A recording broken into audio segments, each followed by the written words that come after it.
அன்புள்ள சகோதர சகோதரிகளே, இப்ப பெண்கள் வளமையாக ஒரு ட்ரெஸ் பண்ணுவார்கள். அந்த ட்ரெஸ்ஸுக்கு மேலால் அவர்கள் தங்களுடைய தலைகளையும் மார்புகளையும் மறைத்துக் கொள்ளக்கூடிய வகையில் இன்னும் ஒரு ட்ரெஸ் அணிய வேண்டும். அந்த ட்ரெஸ் சில வரையறைகளோடு இருக்க வேண்டும். முதலாவது வரையறை என்னவென்றால், முகத்தையும் மணிக்கட்டு வரையும் உள்ள 2 கைகளையும் தவிர மற்ற உடல் முழுவதையும் மறைக்கக்கூடியதாக அது இருக்க வேண்டும். ஏனென்றால் ஒரு பெண்ணுடைய முடி அவுரத், அவுரத் என்று சொன்னால் மறைக்கப்பட வேண்டிய பகுதி என்பது அர்த்தமாகும். ஒரு பெண்ணுடைய முடி அவுரத், ஒரு பெண்ணுடைய கை அவுரத், ஒரு பெண்ணுடைய கால் அவுரத், ஒரு பெண் முழுக்க மறைக்கப்பட வேண்டும் என்று இஸ்லாம் சொல்லுகிறது. இதிலே முகம் மறைப்பதை நபிகள் நாயகம் ஸல்லல்லாஹு அலைஹி வஸல்லம் அவர்கள் வலியுறுத்தினார்களா? இது மிக முக்கியமான ஒரு கேள்வியாகும்.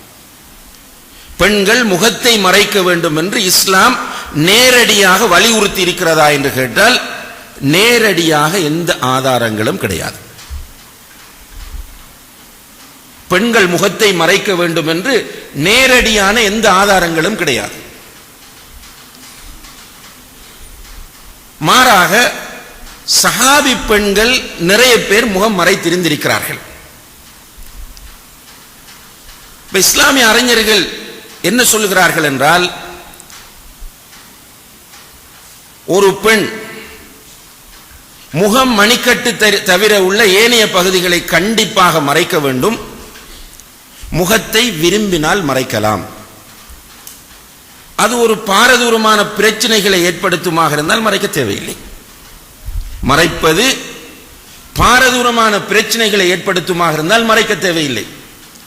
திறப்பதனால் பாரதூரமான பிரச்சனைகள் ஏற்படுமாக இருந்தால் மறைக்க வேண்டும்.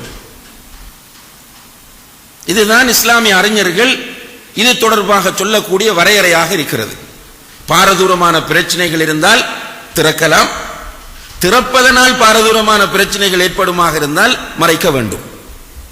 அப்படி இல்லாமல் ஒவ்வொரு முஸ்லிம் பெண்மணியும் கண்டிப்பாக முகத்தை மறைக்க வேண்டும் என்று இஸ்லாம் சொல்லவில்லை. இப்ப முதலாவது கண்டிஷன், முகத்தையும் மணிக்கட்டு வரையும் உள்ள கைகளையும் தவிர மற்ற அனைத்து பகுதிகளையும் மறைக்கக்கூடியதாக அந்த ஆடை இருக்க வேண்டும். இரண்டாவதாக, அந்த ஆடை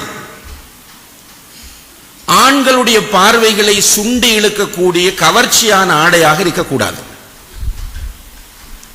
ஆண்களுடைய பார்வையை சுண்டி இழுக்கக்கூடிய கவர்ச்சியான ஆடையாக இருக்கக்கூடாது. இன்றைக்கு தெரியும் உங்களுக்கு உலகத்தில் ஏற்படக்கூடிய பிரச்சனைகள். அல்லாஹ் தஆலா இந்த வசனத்தில் அழகாக சொல்லுகிறான், நபியே, உன்னுடைய மனைவிமாருக்கும் உன்னுடைய பிள்ளைகளுக்கும் இறை விசுவாசத்தோடு இருக்கிற முஃமினான பெண்களுக்கும் நீங்கள் சொல்லுங்கள், உங்களுடைய முக்காடுகளால் அல்லது முந்தானையினால் மார்புகளை மறைத்துக் கொள்ளுங்கள். ذَلِكَ أَدْنَى أَنْ يُعْرَفْ فَلَا يُؤْذَيْنَ அவர்கள் தொல்லைப்படுத்தப்பட மாட்டார்கள். தங்களை மறைத்துக் கொண்டால் தொல்லைப்படுத்தப்பட மாட்டார்கள். உண்மையிலே இன்றைக்கு பெண்கள் நிறைய ஹராஸ்மெண்ட்களுக்கு உள்ளாகுவது உங்களுக்கு தெரியும். பாலியல் வல்லுறவுகளுக்கும் தவறான நடத்தைகளுக்கும் பெண்கள் பலாத்காரப்படுத்தப்படக்கூடிய ஒரு நிலை ஏற்பட்டிருப்பது உங்களுக்கு தெரியும். அல்லாஹ் அழகாக சொல்லுகிறான், ஃபலா யுதைன், நீங்கள் இப்படி உங்களை மறைத்துக் கொண்டால் தொல்லைகளுக்கு நீங்கள் உள்ளாக மாட்டீர்கள்.